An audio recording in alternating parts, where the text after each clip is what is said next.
Max, I would suggest that you start by giving a brief introduction to IGYLF, and then I can take over and introduce our two panelists, and we take it from there. Sure, wonderful. So yeah, thanks Srinath for the intro. Well, most of you who are here today probably have heard about IGYLF in one way or another, or read up about it in some way, I hope at least. But let me still briefly take you through our history in just 1 or 2 minutes. IGYLF is an initiative founded by volunteers, myself being one of them. And we started thinking about this project in 2015, actually, when Vishnu Ramdeo and I met at the conference in the middle of Russia and thought that there must be more exchange between India and Germany. And we'd both been thinking about this for quite a long time, but we never really knew how. And that conference inspired us really to start a Young Leaders Forum in order to bring the young and rising generation of both countries together, because we all must agree that there's so much more up in the air and so much more potential between India and Germany than what is realized. So what we did is we assembled a team of amazing volunteers and kicked it off in 2016 with the help of the Indian Embassy in Berlin with great reception.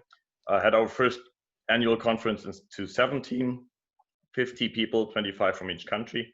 The second conference was in 2018. That's when we met, Srinath and Deeban. You both were participants. And the idea is to have one conference every year, alternating between India and Germany, bringing together these people and hoping to basically spark initiatives, bring people together, build trust in the long run. We don't want to be yet another business conference. We don't only focus on business. That's also important to us. But we want to build long-run relations because we believe that this is the only way to actually do meaningful work. And that's what's brought us here. We had another conference last year. This year, due to COVID-19, of course, we couldn't have a physical conference. That's when IGYLF at Home started. So we started a series of monthly webinars on basically any Indo-German topic. We've talked about business, we've talked about rockets to the moon and anywhere else, and many more things. So today I'm very, very happy to introduce the topic of basically startup and business relations with not only our two alumni, Srinath and Deeban, but also a very long-term supporter, Rainer Seider of the Berlin Senate, who I will never forget an hour-long phone conversation. I was driving on a very long drive, and I had to pitch IGYLF to Rainer, and in the end he said, well, this is really a good initiative. Why don't you guys come and have a reception at the Berlin Senate, and I'll invite the mayor himself. And that was in 2017, and ever since he supported us greatly. So welcome, very warm welcome, Rainer Seider. To Deeban, as I've said, you were a participant in 2018 in Delhi, and ever since we've been in touch. I remember many nights that we discussed several topics, but I could talk for hours now. Srinath, you please introduce yourself quickly, because I must stop talking now. This is a problem with me in these IGYLF meetings. I'll shut myself here. Thanks. Thanks, Max. I was also part of the 2018 cohort of IGYLF. Very briefly, I've been living in Germany for about 10 years. And since being an ambassador in the IGYLF conference, I've continued my collaboration with the team and now serve as a part of the executive committee since about a year. And I have the absolute pleasure and honor to be moderating this session with Deeban and Dr. Seider. Probably a few words also from my side to introduce our two panelists today and the topic of our conversation. First, starting with Dr. Rainer Seider. He has over 25 years of experience in international cooperations and projects, and he heads the unit of international cooperation in the Berlin government Senate Department for Economics, Energy, and Public Enterprises. Way back in 1997, he started the Asia Pacific Weeks as a platform for dialogue with Asian partners and the Startup Asia Berlin Network with Bangalore, Manila, and Jakarta during the Asia Pacific Week in 2016, which then later expanded to include China, Singapore, Malaysia, and Thailand in 2018. He has special experiences in the cooperation with various partners like France, Russia, Turkey, and other Asian countries. And he's also an international networker for Berlin with a focus on startups. And equally illustrious probably is the career of Deeban, who has also been in Germany for a very long time. He is engaged as a business consultant based in Germany with startups, not only as his clients, but also companies in varied industries like textile, oil, and gas, for example. He's also been very active in organizing various events at the interface of India and Germany, be it with IGCC, with the government of Karnataka, Startup Karnataka, or also as the European partner of Bangalore Tech Summit 2020. He's currently working closely with state governments in India, like the government of Uttar Pradesh, for increasing the number of startup incubators and promoting wellness tourism, and active in organizations like IHK Magdeburg and IHK Startup Karnataka, Czech, Belarus, and Poland Startup Days as some examples of the work he does. And of course, all of this doesn't take away the fact that Deeban, in his time in Germany, has been a very strong pillar of support for various student communities in different universities, and has a very wide and strong network of people in these student organizations based in various universities across Germany, and supporting them in adapting to life in Germany and kicking off their careers after university. Coming to the topic of our agenda today, what we would like to touch upon is the topic of Indo-German business relations. Of course, given the profiles of both our participants, both our esteemed panelists, is going to be a lot more focused on startups, with topics like Asia Berlin on the agenda. And of course, we can't get away from the year that we've had. So it, of course, makes a little bit of sense also to talk about what kind of an impact this year has had on funding, on startups, and how they are coping, and what kind of strategies are there in front of them available in the coming months or the coming years. And given the background of IGYLF as an organization, of course, we would also like to touch upon topics like what can the young leaders in the Indo-German context do going forward, or what kind of opportunities exist for them in developing the business relations between the two countries. So, Deeban, Mr. Seider, if you want to add something, please go ahead. Thank you. Thank you, Srinath. Thank you, Max, for first of all organizing this. So I'm quite excited to talk, and also to also see what Mr. Reiners is going to say. So yeah, thank you. I just want to add my thanks to the organization of this event by the Indo-German Young Leaders Forum, and I'm very looking forward to this today's discussion, and very happy to also answer questions of the audience. All right, perfect. For those of you who have not been participating in the earlier sessions of IGYLF at Home, just a quick recap. Like Max already said, we've had sessions ranging from a very wide-ranging discussion with a very successful entrepreneur based in Germany, to a session on the space sector, for example. And typically these also came with some sort of presentations from the panelists or from the participants. For today's session, we decided on a slightly different format. We will not have a pre-prepared presentation from Deeban or Dr. Seider. Instead, our focus is going to be very much on a panel discussion and engaging with the two panelists, as well as questions from the audience directly. So please feel free to hop on to the chat and type in your messages or your questions to any one of us at any point. And with that, I would kick off also with the first point that we wanted to talk about, and that is the scope of Indo-German business relations. Dr. Seider, Deeban, you've both been engaged in this space for a very long time. What is your historical take on how things have progressed till 2020, last year? So what kind of a progression have you seen in the kind of business relationships between the two countries on a very general level?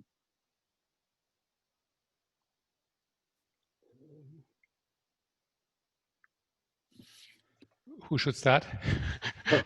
You can start. You can start.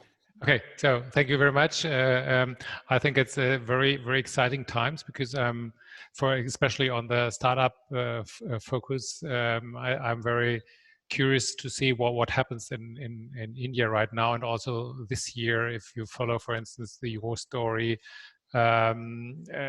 information about the activities in the startup ecosystem, it's quite so encouraging. So although India is very much hit by Corona, you see all the good news every day, and you're very optimistic having a young population, a very good formation, education, very skilled people. So from the talent base, I think the situation is very good.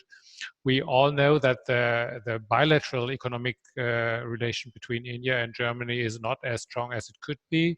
Also, we have the Indo-German governmental consultations on a regular basis. So there's much potential that's not yet used. There are still many from the German side, many prejudices towards India, that it's very difficult to getting into business with Indian partners. You have lots of bureaucracy. I think lots of things have changed to the positive, at least at the first in the first part of the government of Modi. So the people were looking very optimistic towards the reforms and the business development in India. And again, from the startup sector, from German perspective, we see that that money and talents flow back to India, especially from the US. That's also a kind of US homemade problem, but I think there is also much more confidence from the Indians abroad, especially in the United States, that they invest with their now American funds in India, or the talents who have been at universities in the States. They don't found the company in the Valley, but they going back to India. So that means that there is confidence from the Indian talents, and if there is confidence from the Indian talents, from a German perspective, that's the first step also to get confidence from outside. So if the talents of their own country are fleeing the country and going to found elsewhere, that is of course a bad sign, but coming back is a good sign. So I think the situation is very good for cooperation.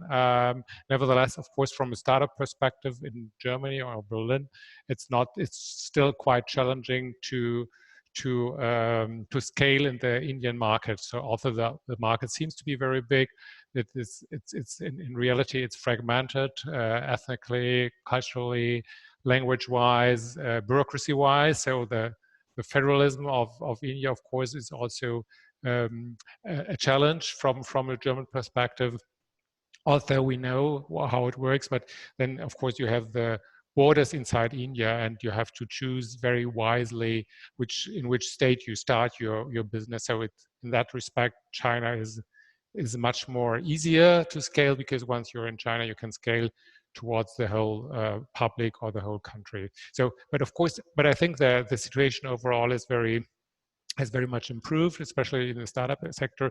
And there, I think the fact that most Indian people, and especially in the startup ecosystem, are speaking English, so you have a common language. So that's the difference to China, the big competitor. From a German perspective, it's a big advantage that in India you can go on with English and not to switch to Chinese. So again, there's an advantage to do business in India, but you need help. So you need an infrastructure, you need partner as us, Asia Berlin or the Indo-German Young Leaders Forum, to build bridges between the two continents. Mm-hmm. Yeah. Yeah, so just to add on to some points by Mr. Reiner. So actually, yes, that is true. There is a lot of potential that needs to be explored. And there is also a lot of problems with transparency of information. For example, from the Indian side, for example, if a company from Germany wants to establish itself in an Indian market, where should we go first? And there are many subsidies by the state governments. There are many policies which are existing, but who is the contact person? How should I get it? And all these things, these bureaucracy things, are still not very clear. Since I'm working exactly in this space, so right now, so we work also with quite established startup ecosystems like Bengaluru, like Karnataka, who are really well known, and they are like they have a very good tech support, and in the area of technology they are quite known. So right now we see governments like Uttar Pradesh, which are not very much seen in the map of startups, also trying to establish new startup ecosystems. So the idea from the Uttar Pradesh government is to build 100 new incubators in Uttar Pradesh, which with a much larger one in Lucknow, with somehow like its headquarters. So there is a huge team of people working to build these ecosystems. So this is what we are exactly trying to address, these issues. So that's what we are doing from the European side. What are the problems that are actually faced by the startups from Europe, or most importantly Germany, for internationalization? So there are other states also like Goa, which are coming up with these new plans, because they are also looking to go a little bit more into the business spectrum, since they have limited space. So they are also they also want to focus to have a policy right now on startups in the future. That actually brings me to one of the first questions that we also received. And this is, I think, based on a statement from Dr. Seider, where he said that the next Silicon Valley will not be one place, but rather an interconnected startup ecosystem that will span over multiple locations.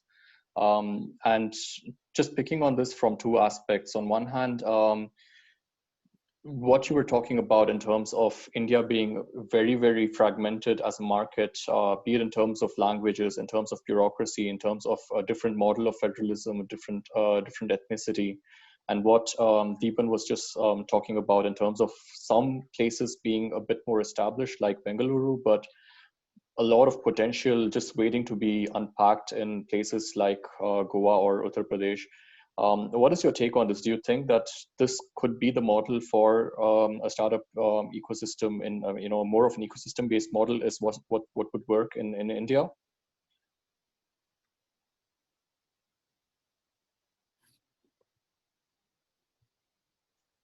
So maybe I will answer more to the first part of the question, which was put from the audience, and Deeban is more tackling the Indian part, whereas he's more competent than I am. So my idea is that if you see the Silicon Valley, which is seen by many startups all over the world as the role model, and if you can go there as a startup, or if from a city, if you can be like the Silicon Valley, then you are you are in heaven. So you have reached everything you can reach. And I think this role model is outdated. That's my thesis. So the Silicon Valley is full in many respects. So there's no space. There is no, so you don't do, normally you don't have the money, so you can't afford going there. So the idea of going to the Silicon Valley, which you meet in the Philippines, in Japan, in India, in Germany, I think that's not an appropriate idea. It's not a goal you should follow as a startup. And it is, because I think the art won't be to collect in the future at one limited space, because all spaces are limited, all the ingredients of a startup ecosystems, but you have to, which is of course more complicated, you have to collect everything you need for your ecosystem, startup-wise or investor-wise, from all over the world. So the ecosystem is global, and you take the talents from here, and you may have the talents there. So you don't have to have Indian talents programmers coming to Berlin, but they can work in India for your company. So there is a Berlin startup, Uplift. They have all their programming unit in Bangalore, 80 people. Mm-hmm. So the head of program is of the programming unit is Indian, and it's a company, a fully Indian company, and they are doing all this job for a Berlin startup. And you can have the finances. You don't have it to collect it locally in Berlin, so you don't need all the money in Berlin. You can collect it from all over the world, and you can of course scale to the world. But that's classical. But you can choose your strategic partners all over the world. So and that means for policy. It's not important to be the next Silicon Valley, to try to build up Berlin as the next Silicon Valley in Europe or something like that, but to build intelligent bridges for your startups so that they are enabled to get these contacts they need to be happy, to grow, to scale, to get rich. And that's the task of the state, not to offer space to create this next Silicon Valley, but to offer bridges to use to get the talents and the money and the markets, to get these accesses. And that's true for each and every country. And I told India from how India is perceived from a Berlin perspective. From an India perspective, it's a huge country, so it's a continent. So you have 1.34 billion inhabitants. It seems to be an enormous market. But depending on the product, also from an Indian perspective, India is small. So it might be useful to add the European market or the North American market or the Chinese market, and then you need the global perspective. And I speak of a great or big country trap. So there's always a risk if you're a startup in a big country like India or China, that you scale to grow and scale too long in your home country, and then you have to internationalize in the second step. So that was the case in Germany, especially in Berlin as well, because the so-called German-speaking or the European Union's market is also very big, and startups tended to grow first in German markets, so Switzerland, Austria, and Germany, and then they had to switch somewhen to English as a communication language. But by chance and through talents who were working in Berlin, the ecosystem switched to English in Berlin. And that's, I think, a great opportunity, because once you have English as a language of communication within your own startup, you don't have to translate your business into English anymore, because it is in English. And then you're ready to scale worldwide. And I think that's a good opportunity. And the same opportunity is in India, where you can also speak within the company in English and scale all over the world. So I would not try just to overcome the barriers inside India, but to come to think about your product and think whether it might not be a European or a North American or a Chinese market that's interesting for the product. So to think global from the beginning, whether you are in a small country like Israel or a big country like India, it's always the same challenge. Mm-hmm. Yes, so just I would like to take some points from Mr. Reines. So that is the limitations of space. For example, as you know, Shri, you are from Bengaluru, so you know the limitations of space that they have there right now. And this gives opportunities also for other states that I have mentioned, to establish their own startup ecosystems, and also make the educational institutions as a part of startup building. So as of now in IITs, it's valid to do a master thesis or your bachelor thesis with respect to a new startup idea. This is allowed right now. It's a new change which has happened, I think, in the past years. But with respect to UP, I can be even more specific. That is, so they are forming a roadmap for 1 trillion economy just for Uttar Pradesh. And as you can see, they were in the ease of doing business ranking, they were 14 in 2017, and now they are number 2. So which is considering UP, this is a very big growth considering UP as a state. So they are quite clear in this objective. So they want to include all the possible things, because they are fairly new to the international market. So they are right now open for new ideas, and they want to know what the problems are, where the problems lie. And they want to leverage on exactly this idea of space, actually, and the limitations of space. UP, if you see, UP has a good ecosystem near Delhi, but that's just a very small part. So and UP is really huge. So they really want to, do it in a very big scale. Right. I'm just picking up on a couple of things that both of you mentioned. And if I think about Silicon Valley, of course, there is the problem of space on one hand, But if you think back over the last 20 years, what the companies based in Silicon Valley benefited from were probably a handful of factors which were down to the fact that they were all co-located and in close geographic proximity to each other. So on one hand, there was a very high level of talent in a very relatively small area, which was very concentrated. And this led to all kinds of learning benefits for the firms from each other. It led to benefits for the entrepreneurs to access capital, to have sparring partners which they could talk to easily, and have every kind of venture capitalists and mentors available to them to help them establish their business and scale it up and make it successful. And that was all down to the fact that these companies were in close geographic proximity. But on the other hand, this was also, we are now in a time where virtual way of working is much more accepted, it's much more established. And this probably mitigates the necessity to be co-located or be located, have this very sort of close geographic proximity and high concentration per square meter of individuals or something. How do you see this? Do you think this is also a very big enabler for more geographically dispersed startup ecosystems? I think that's a very, very interesting question, and probably it's too early to answer it now.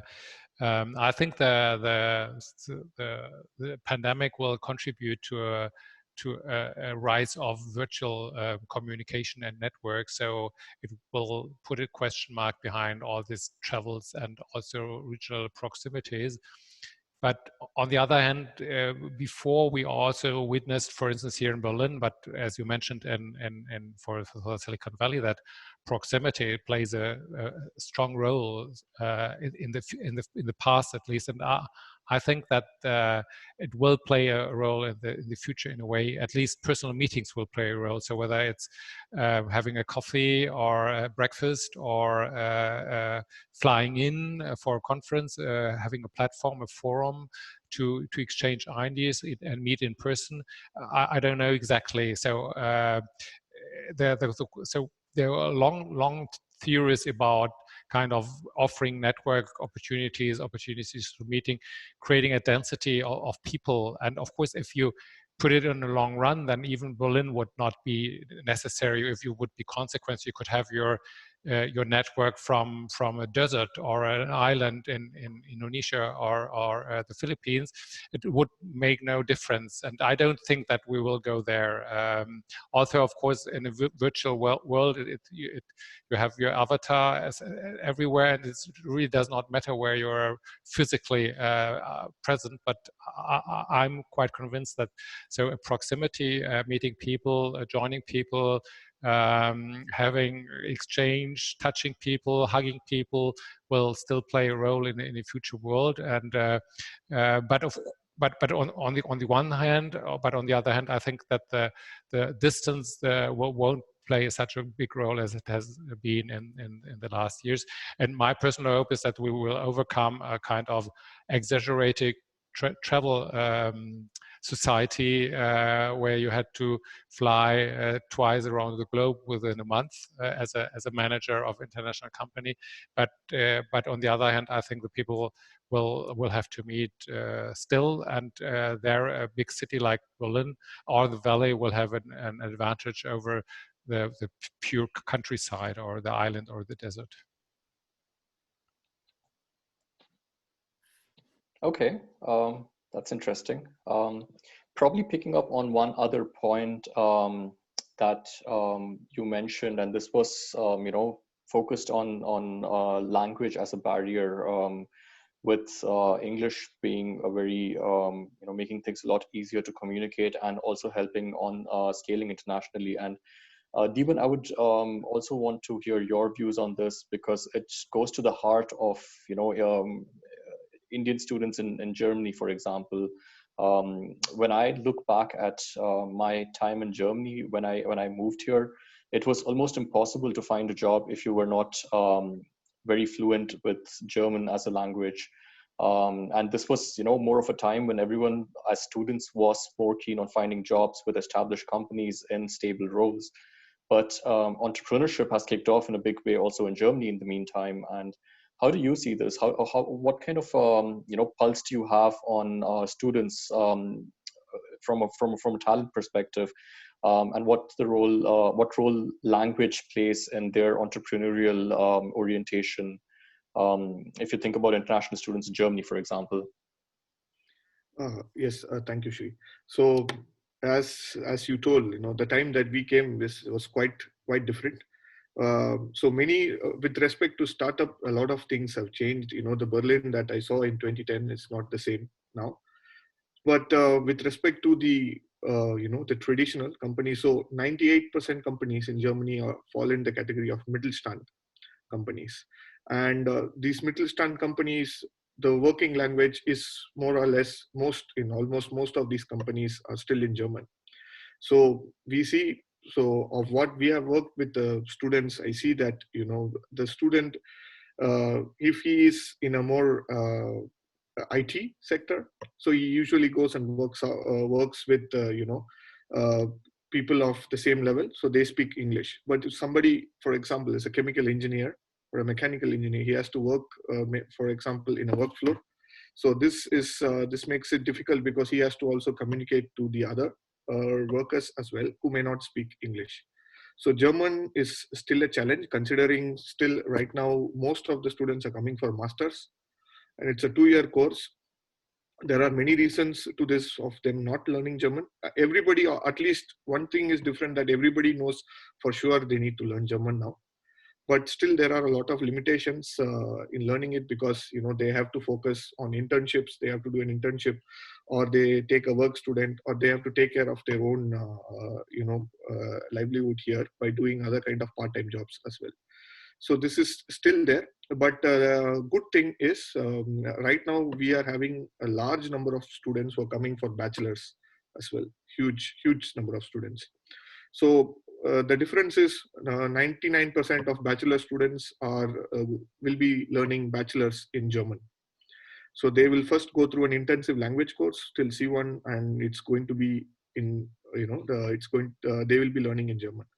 So in the coming years, so I think the next 5 to 7 years is going to be very interesting, because you will actually see a lot of German-speaking Indians in Germany.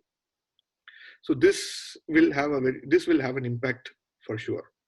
So right now we have Indian students who come for masters who live in their own ghettos, for example, and they graduate from there and they follow, for example, their seniors who went into, they get help from their seniors to get a job. But all this is changing because of the interaction that is happening with the bachelor student side. So this is going to be the critical part, and it will be interesting to see how it turns out. That actually brings me to one of the questions from the audience as well, because right now we are talking a lot about more focusing on tech startups, but a startup does not have to be a tech company, right? So it can also be a small trading house. It can also be a manufacturing firm.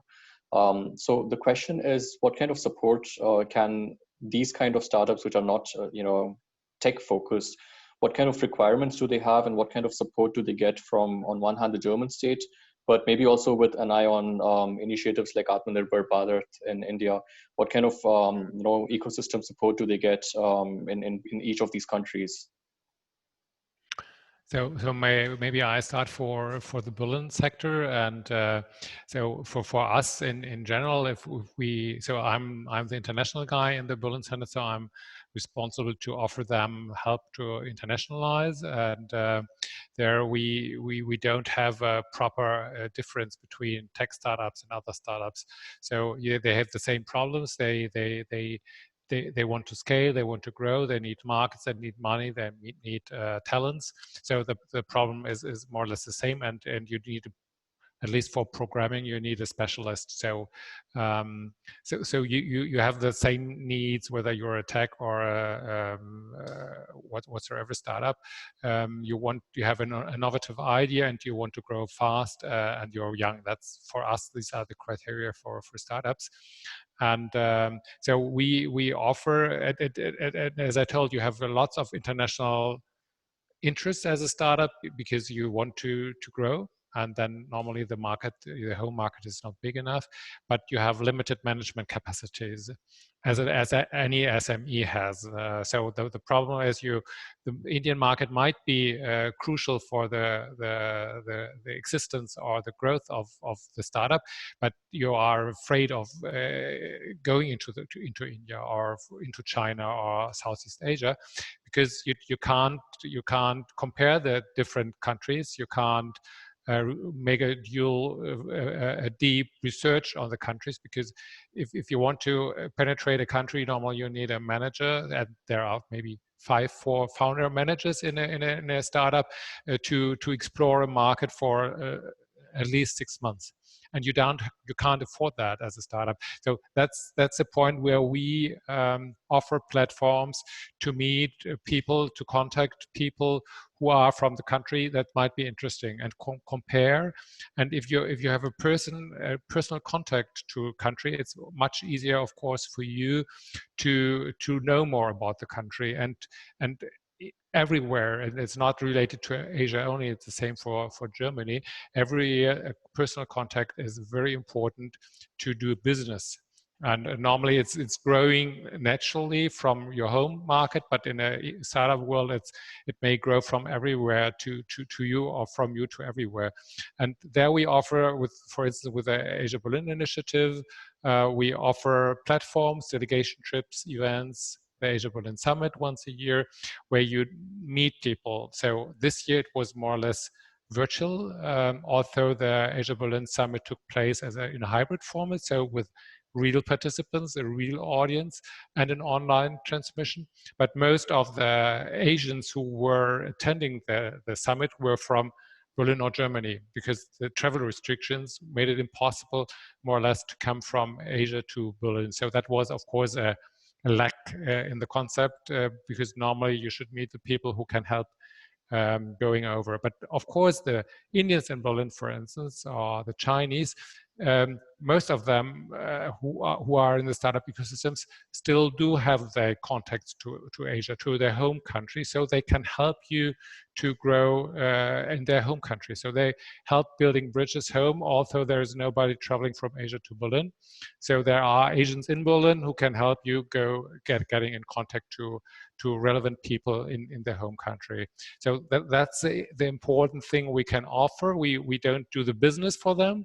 We can't decide whether China or India or the US are the relevant market, but we can offer them a forum or fora with the events and delegation trips and the Asia Berlin Summit to get information, to discuss, and to meet people and get in contacts. And with the contacts, you may have a cooperation, and with the cooperation, you do business. So that's the idea we are following with our activities. We have an office in Beijing. We have an office in New York as well, which helps. It's not related only to startups, but which is helping also startups scaling. And we have, through our partner NPACT, we have also an office in Bangalore. And so we try to have partners all over the world. And outside our own offices, we have kind of hub partners who help us to expand. We have also, as Asia Berlin ambassadors, that these are Asia Berlin, so Asians who are living in Berlin or in Asia, or Germans who are committed to build bridges between Asia and Berlin. So we use this network also of people to help scaling, and that's the form of support we offer startups to internationalize, to get better contacts in the world. That's very interesting. I have one more question here, and I think this refers more to what Deeban was saying earlier about 98% of the companies being the Mittelstand. And I also know of some research going on in the academic circles, which focuses on how traditional companies can cooperate with startups and benefit from working together with startups. What kind of opportunities do you see, or what kind of roles do you see for the traditional German companies in cooperating with startups, on one hand in Germany itself, but on the other hand, since you mentioned that you're more focused on the international side of things, how do you help companies from Germany cooperate with startups from other geographies?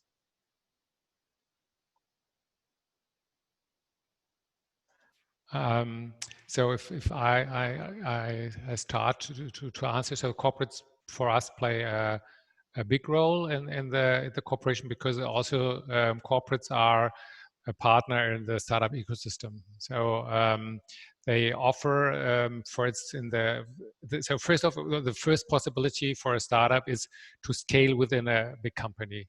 So to use the huge company like Siemens or SAP, which lots of interests and activities, and if you have a good product that fits into this corporate, you can scale within one corporate. So that's for one. The second one is, of course, a corporate has international relation. Again, Siemens and SAP, who are our kind of global partners, they have their activities all over the world, and we have joined activities with them also to join Berlin or German-based startups to the corporates and go with the corporate into Asia, or also vice versa. So, for instance, we had event in Jakarta or with SAP and Siemens, where they offered their network and the activities for startups from Germany to go to Asia, or from Asia to go to Germany as well. So it's a good partner. But of course, corporate is also a difficult partner for a startup. So there are also bad experiences of startups. There are corporates who try to just to suck off the energy and innovation of a startups, and then they leave it back as a shell without content. And so it's sometimes there are corporates who try just to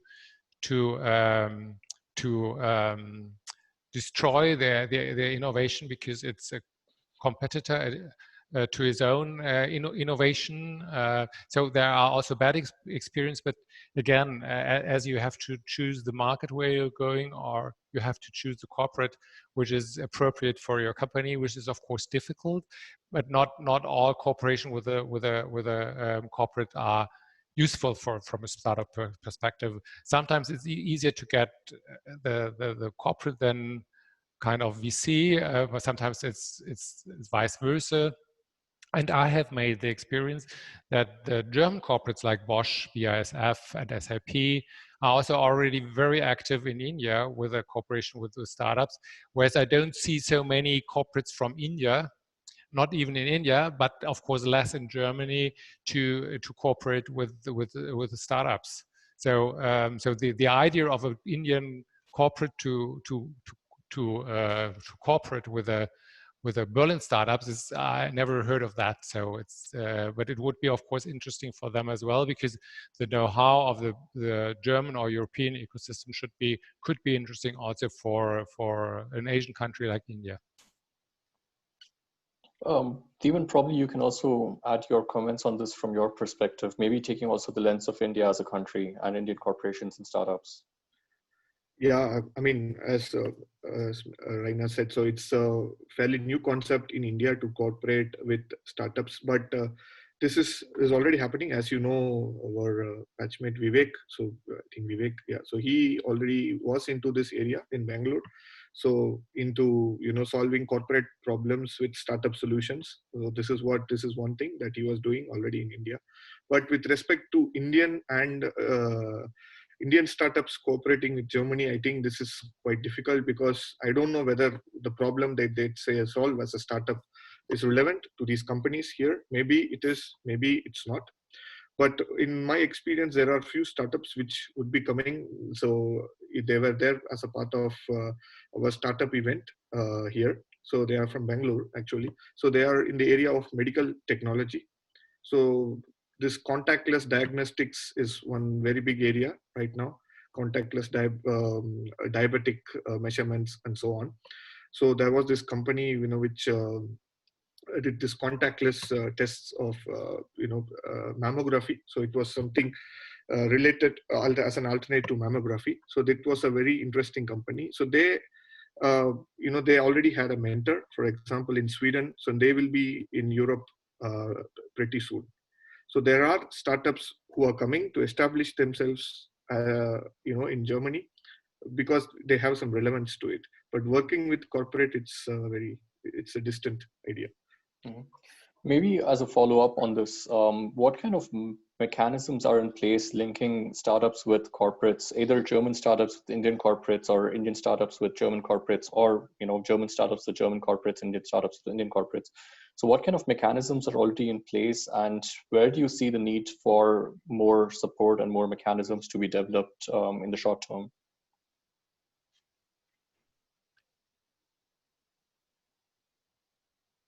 So from my perspective, if I may start, it's so the corporates have very different forms of cooperation. So some of them have just funds to invest in startups, and the investments don't even have to do something with the activities of the corporate. So it might be very different activities.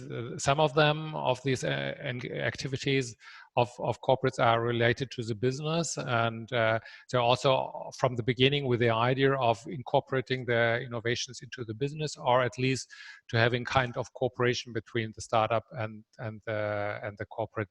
Then there is, for instance, the example of SAP.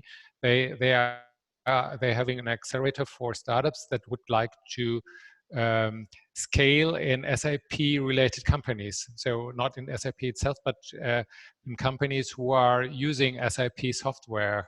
And so they connect the startup in their program with their clients. So there are very different forms of cooperation, and what is always a challenge if you have a close cooperation between the corporate and the startup. You need kinds of forms of translation, because the culture of a startup and the corporate are very different, and the innovation forms of innovation is different, and that's the risk, as I told before, that if you incorporate a startup into a corporate, there's a risk of dying the innovation, because then the innovation process of the startup has to be adopted to the corporate, which is normally very, very complicated with compliance and rules that have to apply to all the corporate parts of the corporate all over the world. So that then it's very difficult to disrupt anymore. And of course, a corporate, most of the corporates are not very open for disruption, because it's too complicated to have a disruption within the corporate. But the idea of a startup is to disrupt. So to find a good translation or mediation of the interest of the startup and corporate is, I think that's the challenge. But it depends very much on the business of the corporate, where it makes sense to work together with the startup, or where it might not make sense. And also from a startup perspective, it may be more interesting to disrupt the corporate than to cooperate with the corporate and to strengthen the corporate in that way. Yeah, just to add on to the points. So, for example, there are these corporates and these companies, for example, like Merck. So they have a very good startup challenge, which they invite a lot of applications. And I think it was last year, there was an Indian company from Indian Institute of Science, Bangalore, which has participated in this. And then after a period of incubation, they were also selected as the best out of, I think, 600 startups which were a part of this incubation. And but because of many reasons, they are now shifted to Poznan. Actually, Poznan is right now quite attractive for Indian startups because of the pre-seed capital that they are getting there. And of course, the living expense in Poland also plays a key role in this. But there are opportunities to do this with respect to the startup challenges, in which all the other help, for example, creating a bank account, the visa, the help is also provided, for example, by Merck. So they do provide all this help as well. Excellent. I think we have time for 2 questions more, and I already have these written down in front of me from the audience. The first one, I think, I would like to also contextualize with taking the example of a company like Tesla, for example, which has a lot of positive media coverage. And of course, this directly has a correlation with what kind of, what kind of confidence investors have in it or how much investment goes into it.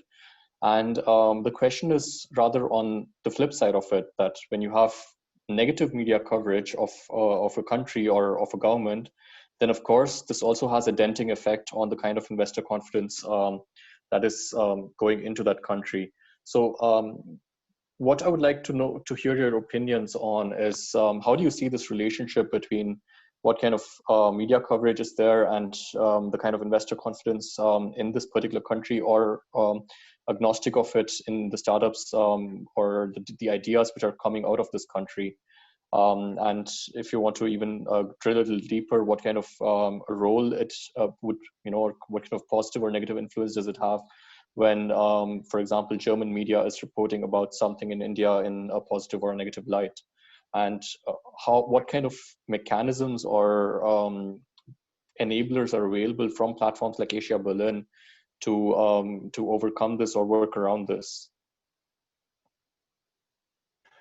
I think it's very important. So the image of a country is very important for an investor, but also for talents to come. So positive image attracts talents, and I think from a Berlin perspective, that's even more important. That probably we started with a positive image, then came the talents, then came the investors, and investors, talents, maybe founders or just employees or partners for startups. So I think it's very important to build on the image, and it's very difficult to, of course, to change an image, and it's very long-term process, and the far you go away from your country or your city, the more it gets difficult. So taking the example of Berlin, so the advantage of Berlin is that's not Germany. So I know that you are living not in Berlin, or the other panelists, but if we say we are from Germany, it's normally it's a bit boring, at least in many countries. But if you say we are from Berlin, even neighbor countries and like France, it's a totally different story. So I'm for more than 25 years in international relations, and the image of a country is normally in faraway countries like Japan or India or Southeast Asia, it may be 5 years behind the reality. So when Berlin has his creative industries, it was still, for instance, in East Asia, it was known for the classical concerts and operas. When we had our startups, or let's say when we had our lifestyle, it was, people were thinking at least of some artists and fashion. Then we had our startups, and people knew that there is a famous club in Berlin, and now it slowly penetrates that there is business in Berlin. So Berlin was always connected not to a fun lifestyle, but not to business. And now slowly people are aware that you can found a company that it's still attractive for you to live and to work in Berlin as a talent, and it is worth to check the opportunity. I know many Indians in Berlin who are here still because the life conditions are much better than in India or in the US, so that they have more time than they can take 6 months break just to elaborate what they would like to do in their life, which would not be possible in India for them or in the US. But you have this liberty here because still the costs are relatively low, the incomes are relatively high. So if you've worked here for 3 years, you can afford normally to take some months off to check what should be next. And that's the Berlin story, but that's of course true for each and every other country. So bureaucracy will be very long time connected to India from a European perspective, and it's very difficult, of course, to change this image. But of course you have to do that, and with the events you mentioned, especially on on India, we focused a lot. We have now for 2 years a project called Female Entrepreneurship in Berlin and India, which is not an event to make India bashing, of course, where we connect founders and facilitators for founders, so program accelerators to meet from India and from Berlin, to connect, to build a network, to learn from each other, because the question of female founders is a crucial question in the Berlin startup ecosystem as well. So we share the same challenges, and that's the reason we connect the people. So we don't speak about problems, but we speak about the solutions. And as I told, we had an event on diversity, on smart city. So very much looking for the solutions and to join forces to solve the problems that may be in Berlin, that may be in India, or that may be worldwide. And I think that's the solution, to join forces to overcome common problems, and not to focus too much on the problems and the image.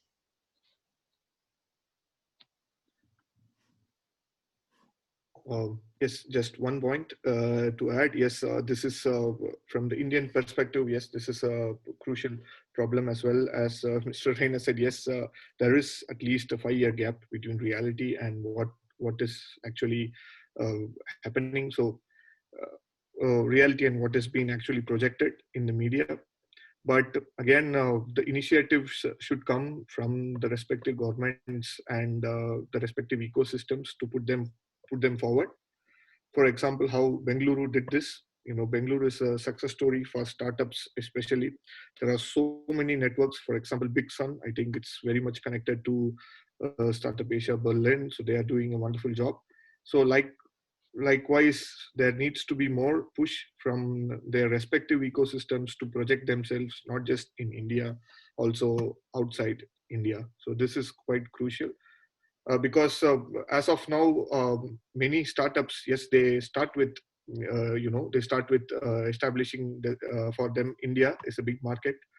For example, Oyo is a unicorn, so it's a different story. So Oyo established itself in Germany quite fast because they had the money to do this. They straight away went ahead and bought a vacation rental platform, so that now they are quite settled. But there are these other startups which we feel they have the potential to come out to Europe, but it's not, the potential is not yet realized. There are a lot of startups in India which could match for the European market as well, but I think the push has to come from the respective governments and the ecosystems.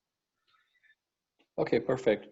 Then maybe probably a very quick last question to each of you.